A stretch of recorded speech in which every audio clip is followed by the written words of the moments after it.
Hello viewers, creatives hands চ্যানেলে আপনাদেরকে জানাই স্বাগত। তো ভিউয়ার্স, থাম্বনেল দেখে নিশ্চয়ই বুঝতে পারছেন আমি যে বিষয়টাতে কথা বলবো, যে বিষয় নিয়ে, তা হচ্ছে স্লিংশট। তো ভিউয়ার্স, এই স্লিংশট আপনারা অনেকেই কিনতেছেন এবং হতাশ হয়ে কিছুদিন পর বিক্রি করে দিচ্ছেন বা ফেসবুকে সেল পোস্ট দিচ্ছেন। তো ভিউয়ার্স, এই স্লিংশটের মোট যে সত্য কথাটা, সেটা হচ্ছে এইটা দিয়ে টার্গেটে হিট করা এত সহজ না।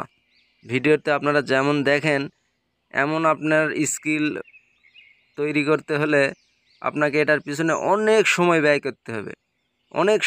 করতে হবে, কিন্তু বেশিরভাগ জনে আপনারা ধৈর্য ধরে রাখতে পারতেছেন না। সে কারণে হতাশ হয়ে কিছুদিন পর এটার সেল পোস্ট দিচ্ছেন। তো সেটা নিয়ে আমি আজকে ভিডিওটা তৈরি করছি। শুরু থেকে শেষ পর্যন্ত আপনারা ভিডিওটা দেখেন, তাহলে বুঝতে পারবেন যে স্লিংশট আসলেই কতটা কার্যকরী এবং কতটা সহজ এটা চালানো। কি ভাবতেছে? ইউটিউবে ভিডিও দেখেন না, তাসির ভাইয়ের ভিডিও দেখেন, এরপর আপনার গুলাইল মাস্টার আছে, একদম মারতিসার পরে যাচ্ছে। এত সহজ না ভাই। এটা ভিডিও দেখে আপনারা যারা অনেকেই বলেন যে এরকম সমস্যা সৃষ্টি হবে পরিবেশের, কিচ্ছু না ভাই। এটা এটা ম্যাগনেটিক হর্স একটা গুলতি দেখতে পাচ্ছেন। এটা কিন্তু কালার করা হয়েছে, এগুলো চায়নার মাল। এটা রেড কালারের ছিল, তো কালার টেকে না আর কি। এগুলো কি বলে, লোহা আর কি, লোহার উপরে কালার করা থাকে, লোহা বা অ্যালাই জাতীয় আর কি। আর এই যেটা আপনাদের প্রিসাইজ ব্র্যান্ডের রাবার 0.75 mm, আর অ্যামো হচ্ছে এই যে অ্যামো 6 mm অ্যামো, 6 mm অ্যামো। এটা বহুদিন যাবত আমি ব্যবহার করতেছি, আমার 1 বছর পার হয়ে যাবে। কিন্তু এটাতে যে শিকার করবেন বা টার্গেট প্র্যাকটিসের জন্যও যে আপনি 10টা হিট করে 9টা বা 8টা বা 7টা লাগাবেন, এটা এত সহজ না।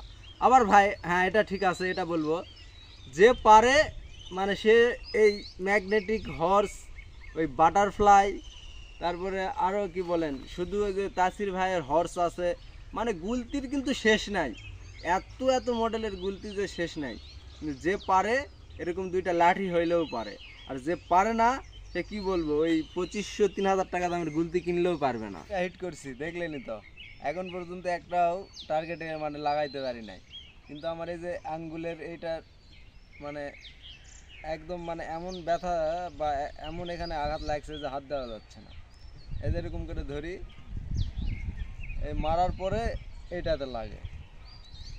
আমি ধরি হচ্ছে যে এইভাবে ধরি, এভাবে ধরে বাম হাতে ধরি, আর এই ডান হাতে এমনটা নেই, ডান হাতে পাউচ থাকে ডান হাতে, এভাবে মারি। কিন্তু আমার এই আঙ্গুলটা এখানে থাকে, এই রাবারটা এই দিক থেকে এখানে আসে লাগে। তো অনেক ভিডিওতে দেখছিলাম এটা বড়, এটা এটা এটা এটা নাকি বড় হলে এরকম হাতে আসে লাগে। তো এটা আমার সঠিক মাপে এটা কেটে নেওয়া আছে, এক ভাইয়ের থেকে কেটে নেওয়া, এগুলো অনলাইনে অর্ডার করে নেওয়া। তারপরেও এখানে প্রচুর প্রচুর ব্যথা লাগে, এখানে এই আঙ্গুলটাতে প্রচুর ব্যথা লাগে। তবে তাসির ভাইয়ের ভিডিওগুলোতে দেখছিলাম উনি হ্যান্ড গ্লোভস ব্যবহার করে।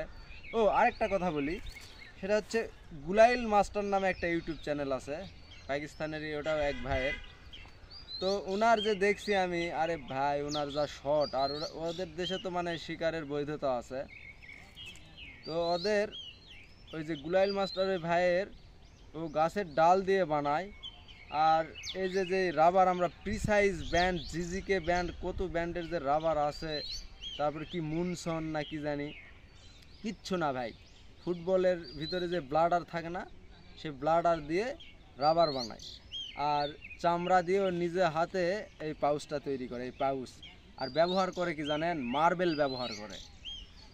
ওনার একটা শট বা একটা হিটও আমি মিস দেখি নাই, এত পারফেক্ট হিট করে। অথচ দেখেন ওনার গুলতিও একদম নিজে হাতে বানানো, আবার আপনার মানে সব কিছুই ওর হাতে বানানো। আর এই যে 8 mm এমো বা 9 mm এমো এগুলো কিচ্ছু না, মার্বেল দিয়ে হিট করে রে ভাই। ভিডিও দেখেন আপনি ইউটিউবে, মানে আপনারা ভিডিওটা দেখেন তাহলে বুঝতে পারবেন।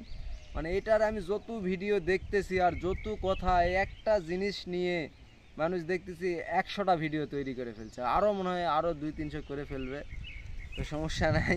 কিন্তু আমার এটা হয় না, এমনিই আর কি এটা ঘুরতেছি এটা নিয়ে। সো ভিউয়ার্স, আমার ভিডিওতে কোনো ভুল ত্রুটি, কোনো কথাবার্তা আমি বলে থাকলে প্লিজ ক্ষমার দৃষ্টিতে দেখবেন, এবং আমার কাছে যা মনে হয়েছে ভিডিওতে আমি সেটাই শেয়ার করছি। তো মোট কথা হচ্ছে, এটা চালানো এত সহজ না বা এত ইজি না, এটার পেছনে অনেক সময় ব্যয় করতে হবে এবং সঠিক মেজারমেন্টের সব কিছু ব্যবহার করতে হবে। তো সবাই ভালো থাকবেন, ধন্যবাদ, আল্লাহ হাফেজ।